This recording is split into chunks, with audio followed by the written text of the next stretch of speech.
Hey, everybody. Welcome back to the Built for a Purpose podcast. Today is going to be a great day. I am excited about introducing a great guest to you.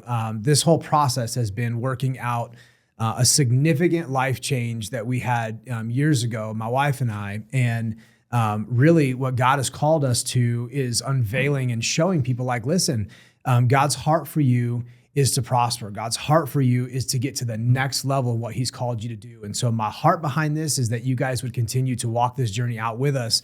And today I've got a special guest, a dear friend of mine, but also the director of operations for ClearShift, which is my organization. And Matt is my right-hand man. God has done amazing things through him and his wife.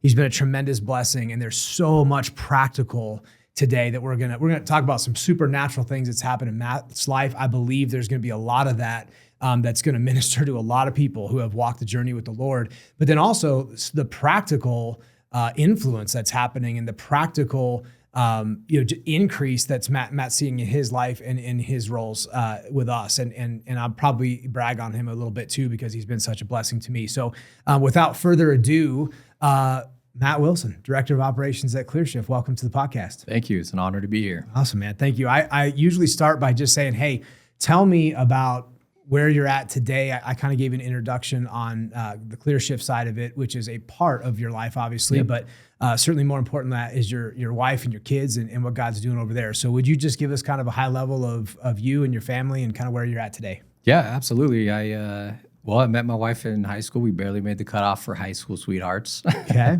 Met her at the tail end of high school last semester, and then we started dating over that summer.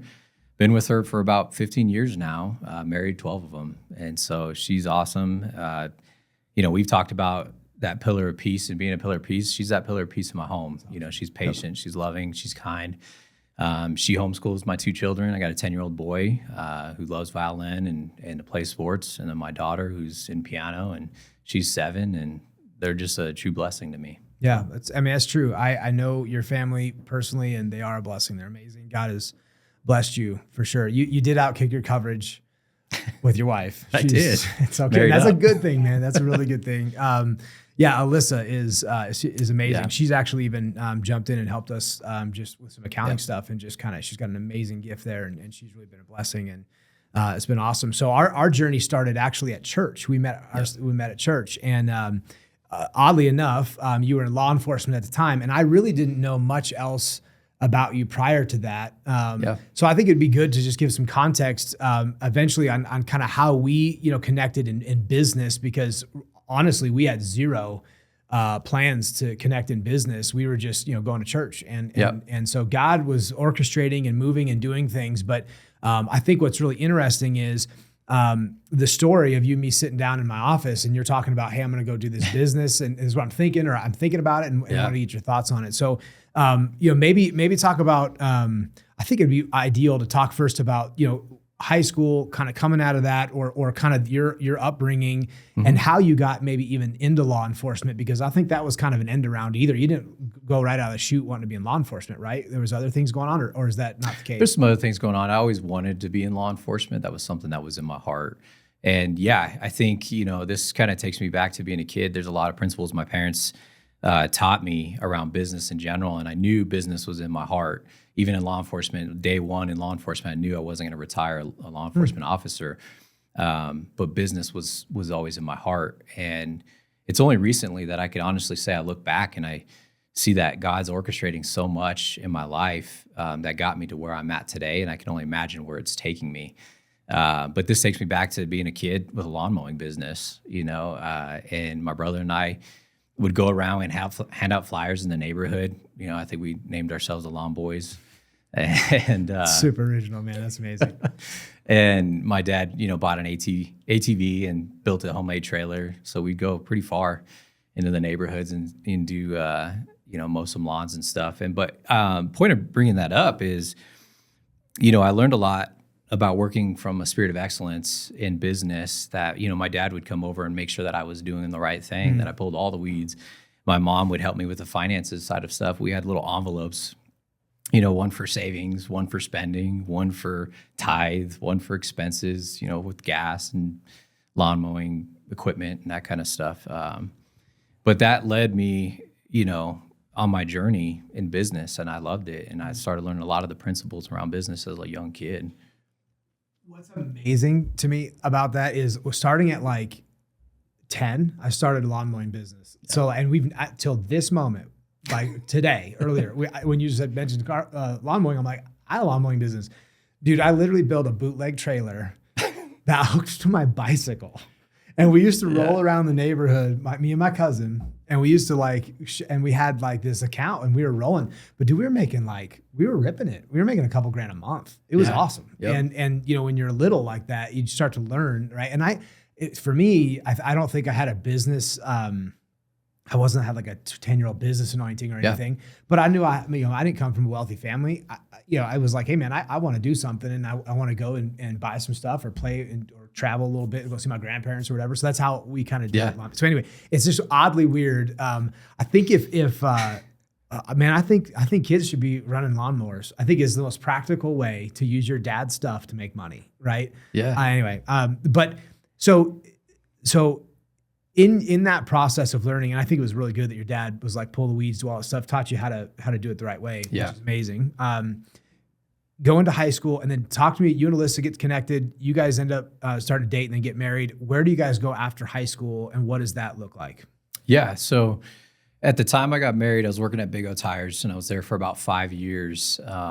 And basically what I was doing is I started off as a tire buster. Is what we call them, and then moved up to what we would call in the industry as like a shop foreman, and then moved up to sales associate at that time. I got married in 2011, and from there, you know, my wife and I really were actually growing in our walk with the Lord as well, where we started to press in, and one of the scriptures that was highlighted in our marriage was Proverbs 3:6, and it says, "Acknowledge me in all your ways, and I'll direct your steps." The scripture before that says, lean not on your own understanding, but trust God.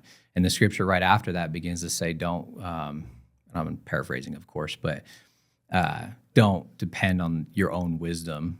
I'm sure it says it in a different fashion, but those scriptures is what we stood on as a marriage, and what we did in our lives, and the decisions that we would make together, whether it was a new business, another career path, just really any decision we made.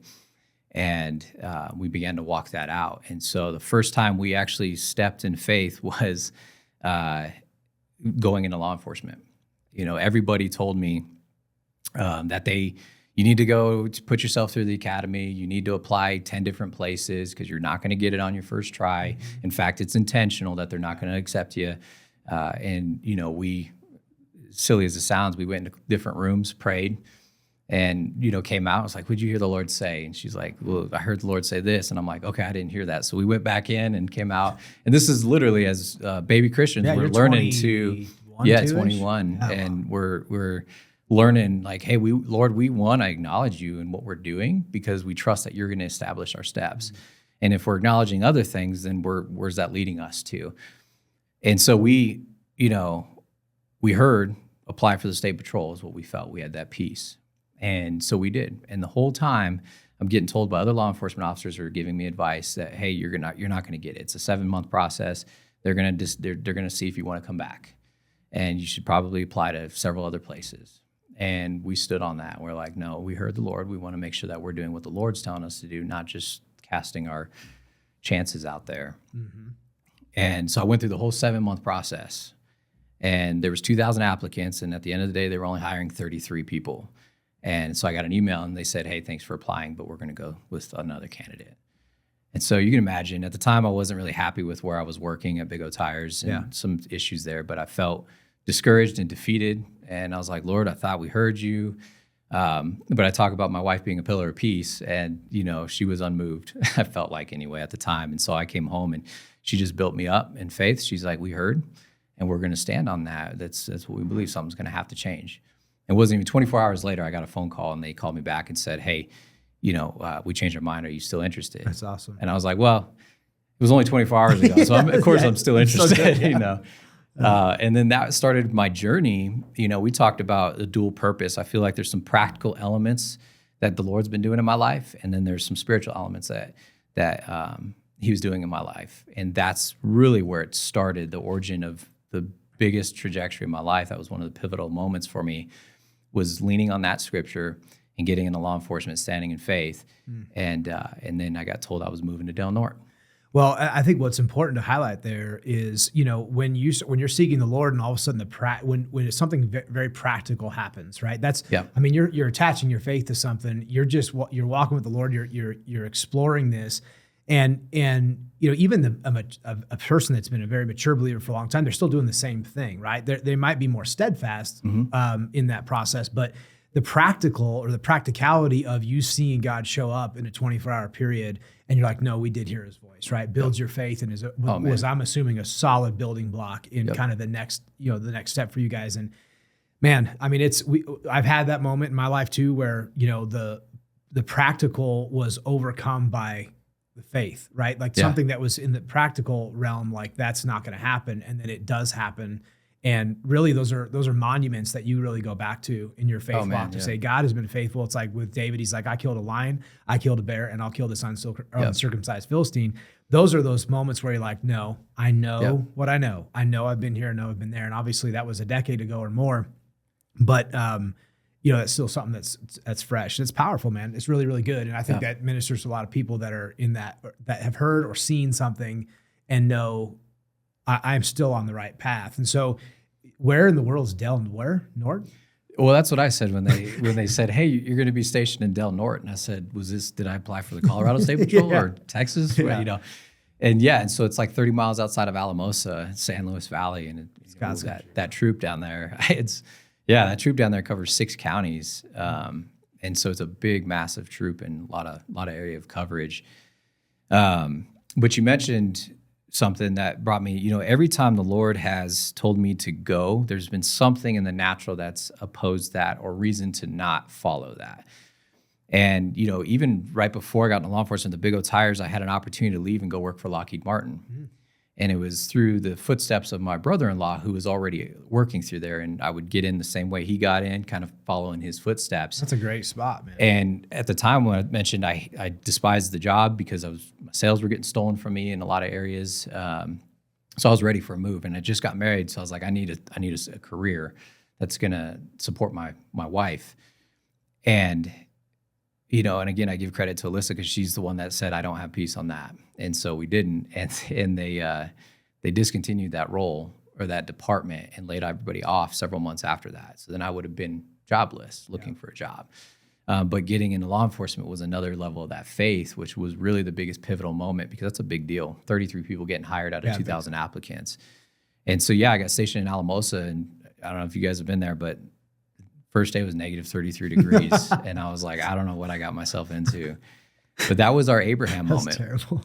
Yeah, dude, I can't even describe. It hurt to breathe sometimes in the windshield. But that was our Abraham moment, which we didn't see at the time because we were just high off what we just got, the faith that we just had, and that we were praying against going down there. And we still ended up down there. So, it's funny to see God work, but that's looking back now, that was our biggest growth spiritually. Things closed at 6:00 on a weekend. Mm-hmm. We didn't go to the bar, so there's really nothing else to do. Yeah. So we're like, well, let's just press into the Lord. Yeah. She, was pregnant at the time. And so we just started pressing the Lord, messages, reading the Bible, praying, learning to hear his voice.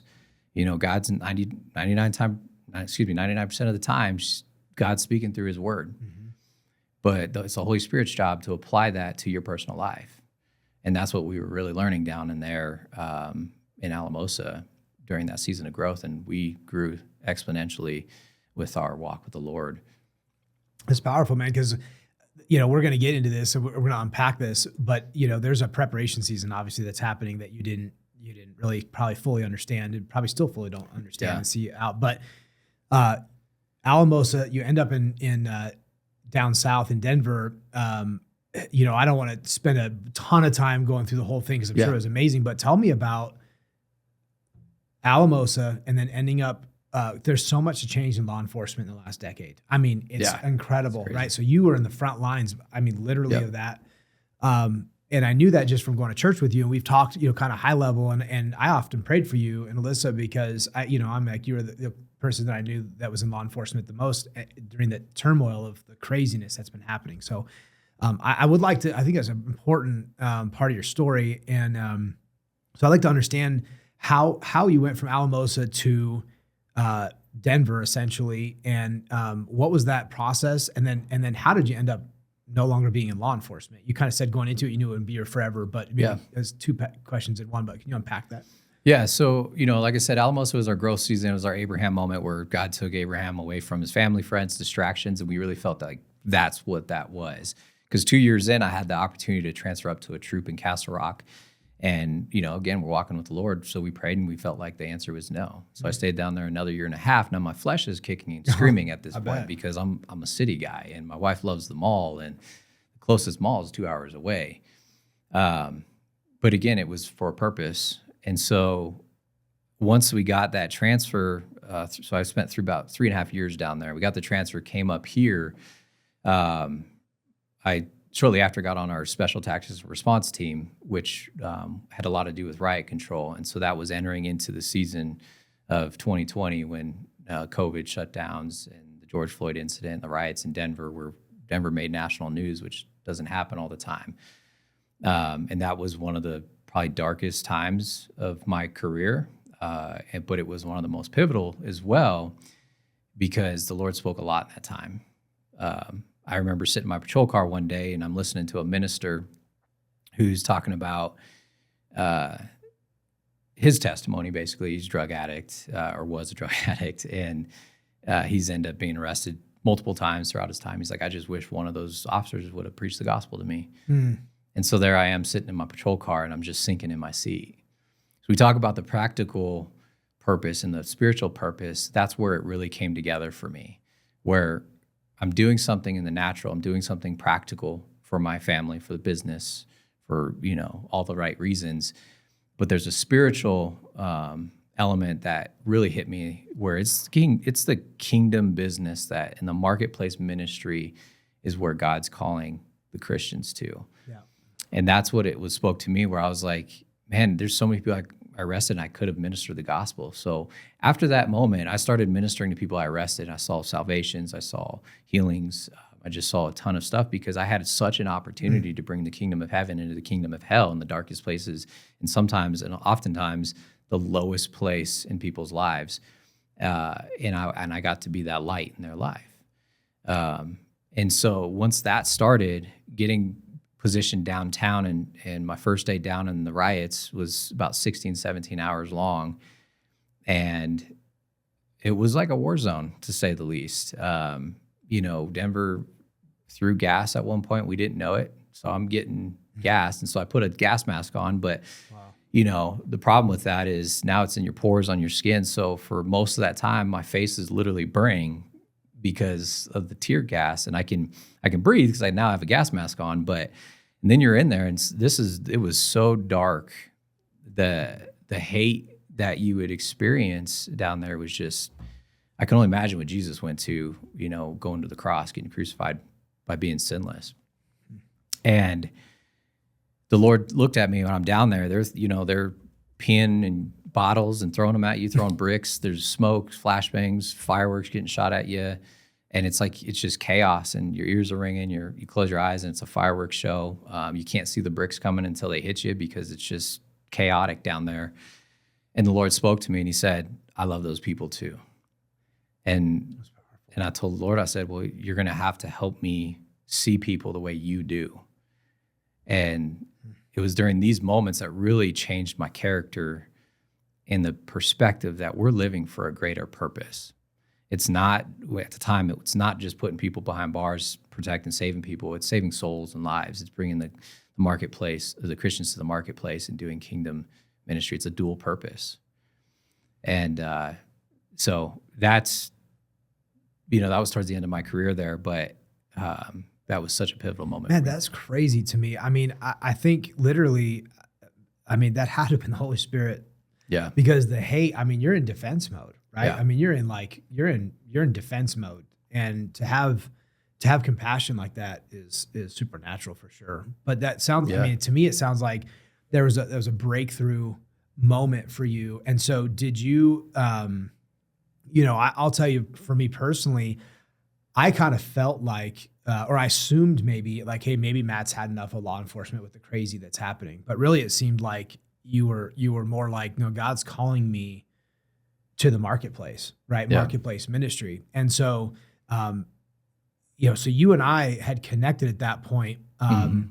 And really, I mean, so what was the exit like from law enforcement?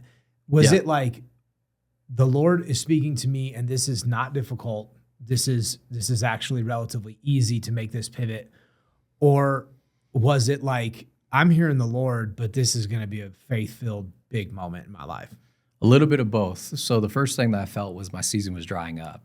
And I could just picture, if you can imagine yourself standing in the desert and you're looking down and it's got those deep crevices because it's just been vacant of any sort of water for a long time, is the image that I got. And it was like, I loved my job. And even being down there, even though it was dark, I wrote some of the deepest things that I've ever written. And I'm not a journal guy.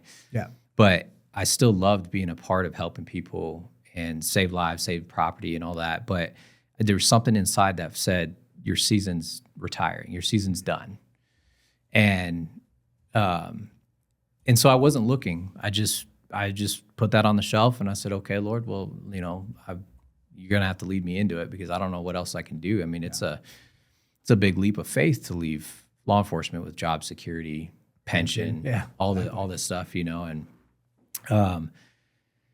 so I had growing up, I learned a lot of my automotive experience with my dad. We'd go to auctions, buy cars that were total losses, flip them, sell them, and make a side hustle kind of a thing out of it.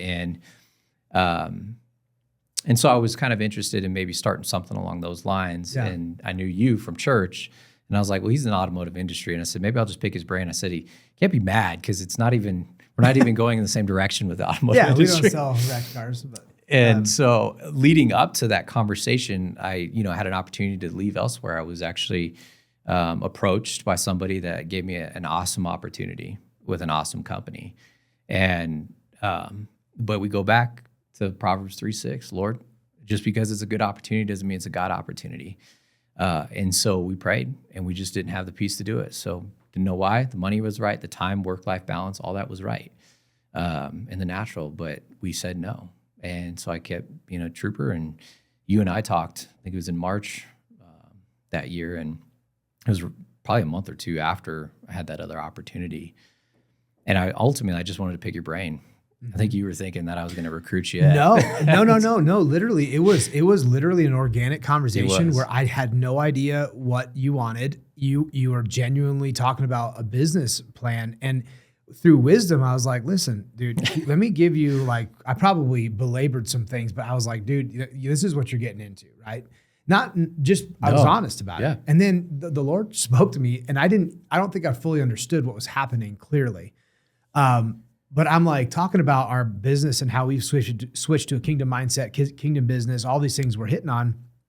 And finally, I'm like, look, I'm tap dancing around the fact that, like, this could be an awesome opportunity for Matt to be a part of our organization, right? Yeah. But at the end of the day, I'm like, look, man, I'm not saying you're here for a job. You're not asking for a job, but I'm just going to mention this to you. Like, if you feel like it's something that you want to do, I think we should have a conversation about it. And I had no idea.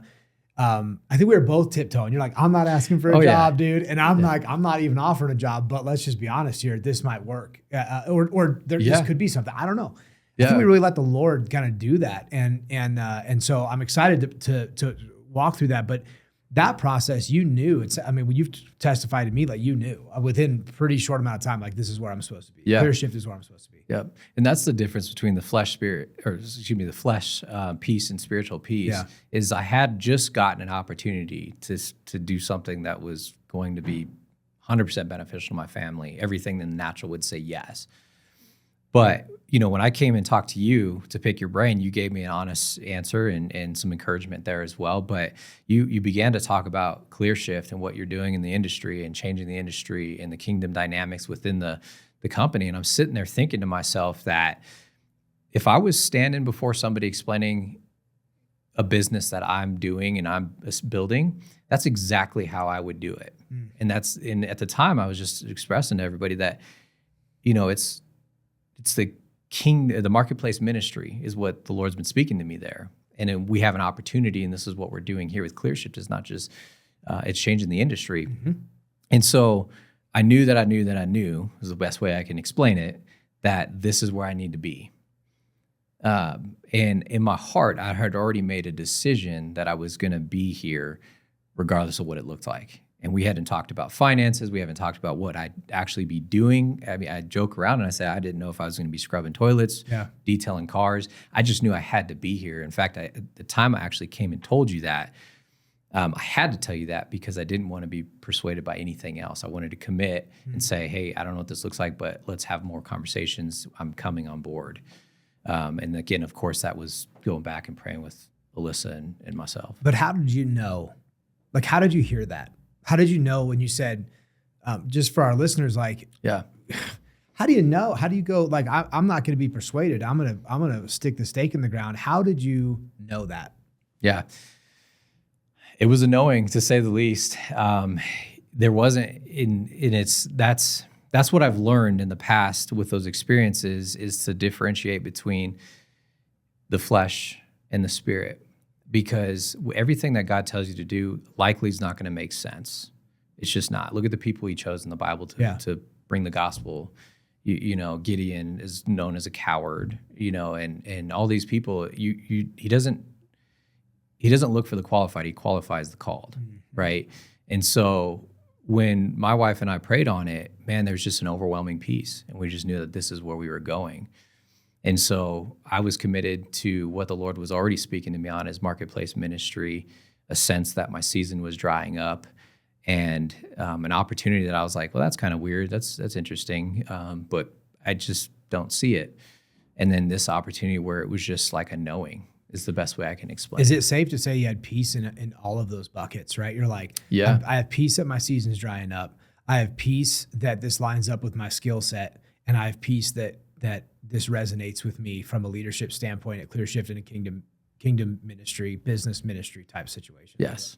So that's true. I found that to be true with everybody. It's like, where's my peace leading, right? Where's my peace leading, and learning to hear the Lord in that. So we put you in sales, right? Yeah. No, I mean, basically we were like, hey man, now I knew you were special, right? So, and I don't say that arrogantly. I just mean, like, I've seen a lot of people and I knew you were special. And so I was like, Matt, I'm willing to, invest in you and get this thing going. But it's because I had such high hopes for you. And then I'm looking at this attrition process you're going to go through on being from, people in handcuffs to selling cars, right? But you exploded. And so we had, the other thing I think was worth mentioning is we had some dysfunction inside of our business. And so to be really clear for our listeners, Jeff didn't have this like, holy business that was, we were intentional and we were kingdom driven and we love Jesus and we're going after people and people are getting born again. People are getting healed. All that stuff's happening. It's awesome. But in the midst of that, we still had some weeds in our garden that we needed to figure out, right? We needed to get those, and it took some time. Yeah. And you were caught in that. Like, you were caught in the ebbs and flows of that. Somewhat unbeknownst to me in that sector, but to your credit, the one thing that I want to testify about your heart is you never circumvented. You never went around and said, I know Jeff, we're buddies. I'll pull him aside and I'll just thrash everybody. You stewarded and you stayed in what's the right word for that? What would you call that in law enforcement? The chain of command, so to speak. Yep. So you were like, listen, I'm not gonna cut it. I'm not gonna take the short route. And that has proven out to be one of the most beneficial things that you've done, is help bring order to the organization. Yeah. And so you go from sales to sales manager to, and I'm cutting out a lot of stuff here. Yeah. But how did you get from, I got to figure out how to sell a car, but you already had some business knowledge. You understand cars, you understand people, you've done some of that stuff. Yeah. So, but you did have a supernatural rise. How did you do that? Yeah, that's an awesome question. I think it's two part. Some of the structure I came from was very rigid in law enforcement. There was a lot of structure, a lot of training, a lot of processes. What always aspired me was business infrastructure, building systems and processes, and improving broke things. That carries back to Big O Tires days for me. But so I came in looking, and I see, and I'm just observing and soaking in. I'm like, there's a lot of opportunity here for growth. And so I started putting together some pieces of the puzzle and offering up suggestions through the appropriate chain of command. But there's a spiritual element, like you said. I don't know. I think I told you this at one time. Like, I don't know why I need to know it until I need to know it, and then I know it. And I do feel like because you're in the will of God for your life, that the grace to be there is going to keep you going. It's going to feed you the information you need at the right time, at the right place. I worked with a guy early on, and he's like, man, you would think that you've been here for 3 years. You're teaching us how to sell, back-end products. You're teaching us this. And I don't have, selling cars privately is way different than working at a dealership. No doubt. But honest integrity was part of my being, both as from a law enforcement, integrity was everything, and both as a believer. And so giving it to the Lord and recognizing that, Lord, I'm here at ClearShift serving a purpose, I'm serving a vision, but ultimately I'm serving your will. And that two-part, being where you're at, stewarding with what's in your hand to get to where you're going, is important to me as well. You've put it like that in the past, and I've never been able to tangibly say words that meet that, and that's the best way I've heard it is. Well, I just ripped it off from Paul Milligan. So it's great. What's steward what's in your, it's still, you got to steward what's in your hand to get what's in your heart. And so I began to steward it and do the best that I can. I always operated off a level of excellence. I tried to anyway. And so, I just started learning a lot of it, credit apps, learning that. Yeah. I basically went in, I called lenders. I asked them, what do you like? What do you don't like? What are the package deals? And so I just really put a first foot out there and gave it my all, and the Lord carried me. So, and from a high level view too, I'm watching this happen, and you also prospered, right, in that season, right? Like the expectation to what you actually executed on. And there was an anointing for sure on that. So I'm going to ask you a super practical question. Okay. If you had to clean the toilets and detail cars, would you have come? Yes. Bro, car dealership toilets at the end of the day is like, wow, that's amazing. Sometimes I'm shocked. I'm like, that is, I don't even know how that happened. So I do believe you would have done that, because I do remember your yes to me was like, it was a yes. It wasn't a wavering, like, we'll see how this works out. And so, I want to, some people don't really understand all the ins and outs of ClearShift, and that's totally fine. I think, but it's business is business, right? And I think what I want you guys to hear with Matt is, Matt in a very short amount of time, in fact, in passing one time, Matt said to me, not out of desperation or out of like, hey, Jeff needs to know this, but you just said to me, hey man, I hope there's room at the top. And it was almost a prophetic thing that you said. And I said, there's absolutely room at the top. But now, like, that happened so fast. And and so one thing that I want to just highlight in that, and I want our viewers to hear, is this. Matt's background in law enforcement and structure and PIPs and, SOPs and all that stuff, we had like zero of that, right? So it was like running and gunning and shooting. It was like, what is it? Shoot, fire, aim. We were doing a lot of that. And Matt you did bring order to a lot of stuff. And that's we've now grown in depth and coverage to the point to where we can grow exponentially. So what I think would be really, this podcast built for a purpose, now that you see that your hand is to the plow in a very specific purpose, right? Right now it's very tangible. You're leading a lot of people. There's a lot of things happening. There's a lot of people coming. Then we're growing that exponentially, right? So that tent is definitely getting larger. Can you see and articulate to me God's fingerprints on lawn mowing business, Big O Tire, law enforcement, to where you are today? That he is how that is all culminated together to sharpen your tool belt to be at a place right now where you're pulling stuff out that maybe you didn't even understand what that season looked like and how practical those tools are now. I think the tangible built for a purpose would be an awesome pivot point right here, because it's clear as day to me.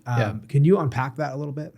Yeah, only because I've just recently felt like I've understood it and I'm understanding it as we speak. But yeah, when I take myself back to the principles that my parents were teaching me with the lawn mowing business and just some etiquette and the spirit of excellence and raising me in the right way, And then getting into buying my first car when I was 13 due to the saving of lawn mowing business. Yeah. Which I still own that car today, which is great. But I learned mechanical skills from my dad. We learned on that car, or I learned on that car. He showed me mechanical, but we also did the body work, the paint, everything. So we did it all. And so I learned that. Then flipping cars, we'd go to auctions. So I've experienced buying cars at auctions, bidding on them, and then restoring them, fixing them, and then selling them as a side hustle. And so I learned that. And then Big O Tires, that's when it started to come out where I was learning some more mechanical stuff, being able to contribute, where I said earlier, my heart is to fix broke things, and I like to, make it better, more efficient. I was promoted into an idea that I proposed to the manager at the time, which again now is known as like a foreman. Big O Tires doesn't really have that role, and I didn't know what a role existed. And so I got promoted into that, and then started service writing, basically, upselling car work. And so, then I went to college for business administration, and then law enforcement, the stuff that I've learned in there, the structure, the policies, procedures, training, how important it is, and the fruits of what having a training and system and process in place does. Being able to carry all that has expedited my growth at ClearShift, because I was able to bring all those principles in as a fresh start, where many people don't have that opportunity. So I'm thankful that I've had that opportunity to do that. So I believe that all that has culminated to where I'm at today. Yeah, and to testify to that, if you could look at our business as a puzzle, we had a mat-sized hole in our puzzle because all those facets clicked in there. Because with retail-facing service, like I have experience in that. Yeah. Buying cars and the systems and processes to get them here, I have experience in that. Managing people, I have experience in that. The lack of training in some areas, we have now a very robust training program. I'd call it a world-class training program. That we've implemented. And all those things have built depth and coverage and infrastructure. And what's funny about that is on my little list, I carry a yellow pad every day, and I write at the top, depth and coverage, depth and coverage, depth and coverage, depth and coverage. That's, and unbeknownst to me, I was literally speaking out, writing out every day, man, we need depth and coverage. We need depth and coverage. And right there is my depth and coverage guy. Because I don't love systems and processes. I don't like training. I don't like any of those things. I want to just go lead, right? But I recognize that's an area that I really need. So so we're pivoting to vision, right? So I've got this vision. God's called me to do this. We're seeing amazing fruit. We're seeing amazing things happen. How is the number two, do you steward someone else's vision? What does that look like practically? Yeah. From my perspective, stewarding somebody else's vision is first just understanding what it means to serve. And you're not serving to replace that person. That's not your goal. That's not your aim. You're serving to hold that vision up, help support the vision from underneath so that we can do what we're called to do. And recognizing that everybody has a different gift and talent within the organization that's helping support the ultimate vision of the organization. So there's a lot of components to that, but I believe keeping focused on that keeps you humble, and then keeps you motivated to project that vision forward. I think where people go wrong is they have this "I can do it better" mentality, and then they get on a high horse, and it causes tension, and it causes basically a divided organization that ends up crumbling. For me personally, God is the ultimate person that I'm serving, and so I want to make Him happy. I want to please the Father. And that's done by serving. The greatest example of leadership was Jesus coming and dying. He says He came not to be served, but to serve. Right. And that's that model I have in my heart. It's awesome because, I've heard you say this to me before. You have said to me, "Listen, man, I'll do what you're asking me to do, but I'm not in agreement with that decision. I'll do it. I'll if you want to go this route, I'll do it. It's no problem, right? I've heard that from other people inside the organization too. And that as a leader, when God's bringing people clearly, like He brought you to ClearShift, it is one of the most humbling things as the leader, because I see God fulfilling a need and fulfilling a promise. Right? I've got a vision, and I'm like, God, you're going to have to bring people because I can't do this. What my ability was about 4 years ago, parked on the side of the road with flat tires going, as far as I can go, right? And then he supernaturally starts, he's gonna equip the called. It's like you mentioned, right? So once you get to the end of what you can do yourself, that's when the super can meet your natural, and supernatural things start to happen. But it's an answer to prayer when someone like you shows up and says, I want to put my hand to the plow, and it's perfectly designed to fit inside the organization. And you have to believe God for that. You know, if you're in lack on your employee base right now as a business owner, you have to understand God's calling people to your organization. You have to believe in that. He'll bring them. He'll bring the people. Can you speak to that person that God's calling to right now that is going to have a major life move like you had? That's God is calling them to go serve someone else's vision, and they can hear it, they can sense it, but they're really struggling to make that move. How would you coach them? What kind of advice would you give them? Yeah, I have two. I could answer that question as a two-part. One is in the form of a question. I would stop and ask, if I was in your shoes, I would stop and ask and say, what have I been acknowledging and where is it leading me to? If you can answer that question, you know, maybe I'm acknowledging money, or I'm acknowledging what other people think, or I'm acknowledging anything other than what I feel like the Lord's calling me to. And where is that leading you to? Because the real question is, are you acknowledging the Father and where he's bringing you? Because the provision lies in the will of God, and he's going to provide for you and your family in the will of God. Because really, it's fear that keeps us from doing that. And so we look at everything in the natural, and we want to see the physical side of things and the benefits before we actually walk into there. But when we look at Abraham, when he was called away, the Lord said, I'm calling you away from your family, your friends, into a place I'm going to show you. So he's walking by faith, doesn't even know where he's going, but he said yes to the call. And so he's doing it. And it says it was counted under righteousness for him. And it's because he considered not the natural, basically, on multiple occasions. And so I would stop and ask yourself, what have you been acknowledging, and where is it leading you and your family? And if you can answer that question, do you need to make calibrations? Have I been acknowledging myself? Have I been acknowledging people, pleasing man, the money or whatnot? Those are all good things in the sense of that you got to steward them, but don't let them lead you and don't let them guide you. What is the Lord saying? And I look back at my whole life, and since I got married, that was what we did. And God's continued to improve, and provision has been there every step of the way. Coming to ClearShift was probably one of the biggest leaps, leaving law enforcement, leaving a pension to a company I didn't know what was going to offer me in fully, but I just knew the Lord was leading me there. So I said yes, and he's calling me out, and I'm going to a place where he's going to show me. Yep. And it's continued to provide for me, but it's a leap of faith. And when we're walking into not one, but two wars, and an economy that, you know, people are like, you know, they're nervous, right? The Bible's like, listen, the wind and the waves, right? You had this conversation with me the other day. And sometimes I'll tell you too, like I'm looking at the organization, I'm looking at the different individuals, what's happening, right? And we've fully committed to this. There is no plan B, right? And so speak to me about how you encourage me, even when it's like, if I might be in the flesh on something, or I'm seeing something from a real carnal perspective, or in other words, for the listeners, like a non-faith-filled perspective. The faith-filled perspective is God's called me to a purpose. He's clearly called that. He's even brought the people. He's brought the resources. He's brought everything that we need to prosper, not just prosper, but exceedingly and abundantly more than we could even ask or think or even imagine, right? This amazing thing, the promise of God. And, you know, the leader who most people don't get to see this side of me, right, is wavering is probably a strong word, but is certainly frustrated, right? How do you deal with that? Yeah, that's a good question. I think a lot of it is helping stay focused. It's having a good support system at home as well, because sometimes it's contagious, right? And then you carry that home. But like I mentioned earlier, my wife's a pillar of peace at times, and so she keeps me on track. It's a healthy home environment. So that's point one, because then she's there to build me up and the family, and then I go back to work and I can build you up and build you, you know.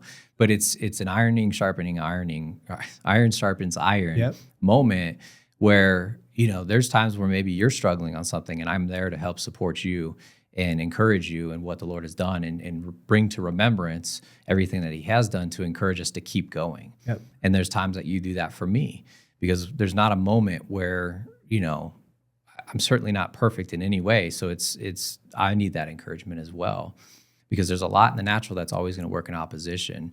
to do what we did during COVID and to continue to buy, that was an element of faith. Yes. Yep. When everybody wasn't doing it, we were. And that was proven that, God is going to continue to sustain you.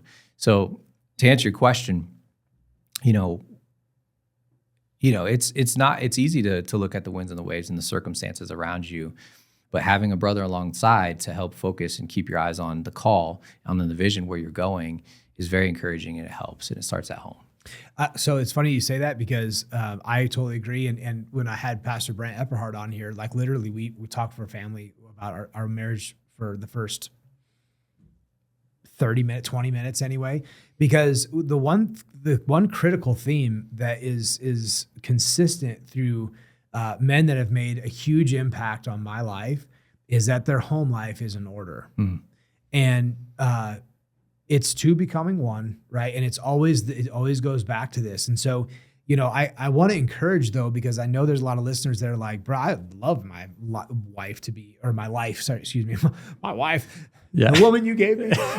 No, I love my wife and I to be lockstep together, and we're just not, right? And we're just not there right now. Even though she loves God and I love God, we're looking at circumstances and we're working through it. And so my encouragement to you guys is if you are going to continue to hear a common thread and a common theme, which is you got to get yoked up and synced up with your wife.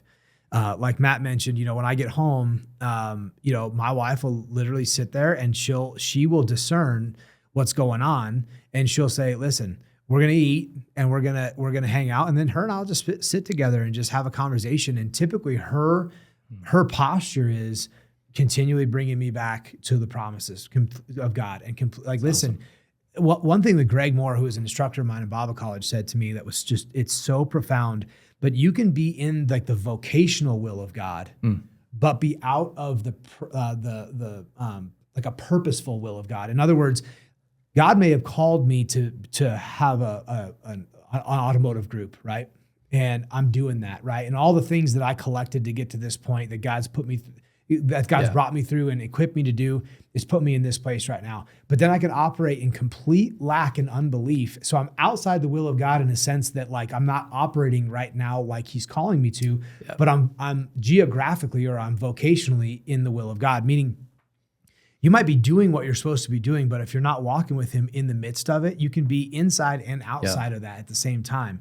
And that's a really unique paradigm because not only do you have to get where you're going, where God's calling you to, right? You've got this call and this unction and this desire, and you want to do, kingdom business and this desire to do it. And then you can get there, and then you can kind of forsake that by operating in fear, lack, and flesh and all that other stuff. And so ends up being collateral damage inside of it. And so that's been a really amazing thing. And what I've appreciated about you so much is that you set the tone inside of the day-to-day operations, right? I set the tone on the vision, right? This is where we're going, how we're going to get there, and how God's going to provide for us. But then in a tangible, practical way, you're like, this is how we're going to set up the infrastructure to be able to fulfill that vision.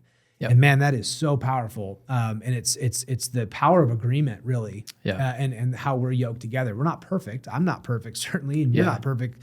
But God has given us a helper. He's given us tools and the ability to really grow that. And so, I love you. I appreciate you so much and what you're doing. And with business and with practicality and with your experience and all that stuff, I really tell me about what God's speaking to you right now about this next season. Like where are you at of like, I'm in the vocational will that God has for me. I'm showing up.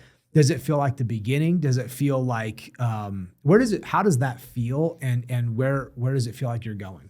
Man, that's a good question. I just, I encourage people a lot that are sitting in my shoes too, where it's, as long as you're in the will of God for your life right now, it doesn't matter what tomorrow looks like. But tomorrow you're going to want to know that you're in the will of God for your life. So it's a stepping journey. And some people, they can see the light at the end of the tunnel. They can see where they're going, and some people can't. And I'm kind of in the middle there, where I know there's such a strong desire for marketplace ministry. And I look back and I'm like, well, ClearShift's it. This is, It has the business element that's been stirring in my heart. It has a ministry element that's been stirring in my heart. It's involved in the community. It's not just a business trying to make money. It's a business investing in people that work for the organization. It's in a business investing the scope of influence that it has, and ultimately the industry. And so I know where I'm at right now is where God's calling me, and He's continuing to build desires within me. It says in Psalm somewhere that God gives you the desires of your heart, right, and then He fulfills it. So it doesn't mean, hey, I desire a Lamborghini in my garage door or my garage, and that's going to happen. He's putting the desires in your heart. As you walk with the Lord, the desires are being put into your heart. Yep. And then that's what's leading you into the trajectory you're going with peace and God's word as the foundation. So to answer that question, I know where I'm going. I don't know what it looks like. And I do know it's a part of ClearShift, and I do know it has ministry involved. Amen, and I'm excited for it. Me too. I'm in the same spot. God showed me some things about the Kingdom Automotive Summit and some other stuff that we're going to be doing, very practical, ministering inside of automotive, which is really amazing. This is part of this whole Built for a Purpose podcast. Everything that we're starting to set up here is calling people out, calling people deeper, right? And one thing I want to hit on, because I think it's so practical, or it's such a revelation to me, is what you mentioned, that God will give you the desires of your heart. When you look at that, you go, well, I want to have a G-Wagon, right? And so God's going to give me that. But really where people are missing it, and I want the listeners to hear this, God's going to give you the desire of your heart. Not He's going to fulfill your wish. Yeah. He's actually going to put new desires in your heart that are from the throne room of God that are going to change you, right? Move you to come into agreement with those things. All of a sudden you're going to start having these unctions inside of your heart, like, man, I want that lights me up, right? 10 years ago, it lit me up as having another beach house. Now I'm like, I don't want another beach house. I want to see souls saved for Jesus. I want to see the automotive industry turned around. I want to see things change, right? He's given me that desire. That wasn't my desire that by rubbing the genie lamp he's fulfilling. It's because He gives you the desires of your heart. And man, you got to read that scripture the right way. Yeah. Because we read it backwards. Yeah. We read it like, well, that's what I want. God's going to give it to me. I want to upgrade my XYZ. Yep. He's going to give you the desires of your heart. So it's really amazing. So we're on a journey, man. It's just the beginning. It was just the beginning. It's really good. Thank you for coming on today, man. This is powerful. You bet. This was a pleasure. Thank you. Awesome. Well, we'll do it again. There's a lot more in there that we can unpack. We want to give you like reasonable doses here. Matt's been a blessing to me. He has ministered to me. His family is the real deal. And I wanted you guys to get a practical application of like, what does it look like to put my hand to the plow? And as he's talking about his lawn mowing business, I mean, that's practical when you're a little kid. And it's practical when you're in law enforcement learning these things. Listen, folks, preparation time is never wasted time. I mean, if God showed me anything that's like that season of preparation, that season that you're stewarding right now, stay in it. Stay in that attrition process, because God is working and willing on your behalf to that next season, to that next place. But sometimes, guys, you got to get... The Israelites, they walked around Mount Sinai for 40 years, just lapping it. It was an 8-day or 9-day journey, and they lapped it for 40 years. Don't walk that mountain for 40 years. Go where God's calling you to go, but it's going to be through faith. Keep tuning in, guys. We got a lot more for you. This was a must watch. So we appreciate you guys watching Built for a Purpose podcast. We'll see you next time.